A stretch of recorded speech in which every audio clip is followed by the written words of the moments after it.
Bernard Pivot malade et handicapé, il raconte avoir frappé par le mal au niveau du cerveau.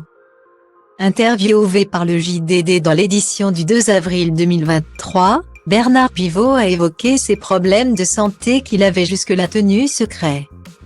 Interrogé par les journalistes sur la raison pour laquelle il n'a pas pris la parole depuis des années, le journaliste a répondu en toute franchise « Je suis resté silencieux parce que le mal m'a frappé à la tête. Siège du cerveau et de la parole.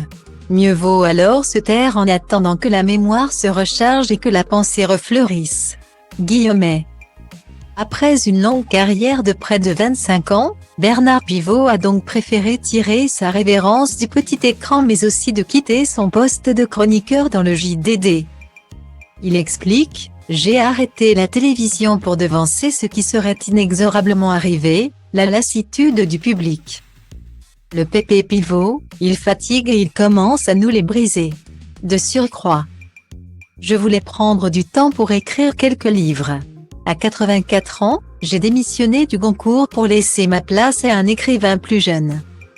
Enfin, à mon vif regret, j'ai abandonné ma chronique du JDD parce que j'étais malade, handicapé, et que je ne pouvais plus écrire comme je l'ai fait pour vos lecteurs.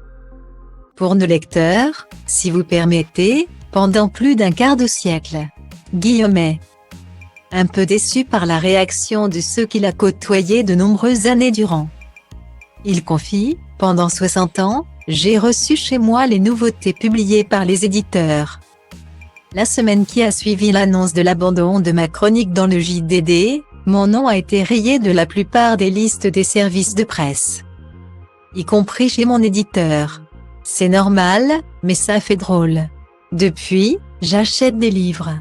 Comme tout le monde. Point. Pour rappel, Bernard Pivot collaborait depuis 1992 dans le JDD. Il a également abandonné la présidence de l'Académie Goncourt en décembre 2019. Hospitalisé en secret en janvier 2022, le JDD indiquait que leur ancien chroniqueur serait très affaibli mais aussi qu'il avait une santé qui se détériore chaque jour un peu plus sans préciser la raison de son hospitalisation. Și pleacă, grăbește-te că trenul ăsta nu așteaptă. Dar eu știu deja că vreau cu totul altceva.